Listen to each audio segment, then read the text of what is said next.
Dear friends, എല്ലാവർക്കും നമസ്കാരം. ഇന്ന് ഞാൻ ഒരു പുതിയ മെസ്സേജുമായിട്ടാണ് നിങ്ങളുടെ മുമ്പിൽ വന്നിരിക്കുന്നത്. ആ മെസ്സേജ് എന്താണെന്ന് നമുക്ക് നോക്കാം. ആരുടെയും മനസ്സ് വേദനിപ്പിക്കരുത്.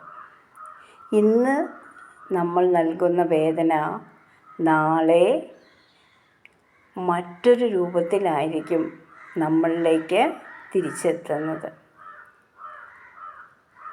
ആരെയും അതിര് കവിഞ്ഞ് സ്നേഹിക്കുകയും ചെയ്യരുത്.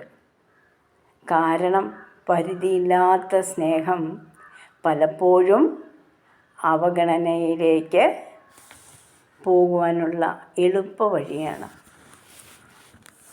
ആരെയും കുറച്ച് കാണരുത്. ഇന്ന് താഴെ നിൽക്കുന്നവർ നാളെ ഉയരങ്ങളിൽ എത്തിയേക്കാം. അത് നാം മനസ്സിലാക്കണം. വിനയമാണ് ഒരു മനുഷ്യൻ്റെ ഏറ്റവും വലിയ ആഭരണം. വീണ്ടും ഒരു മെസ്സേജുമായിട്ട് നാളെ നമുക്ക് കാണാം. Okay, by.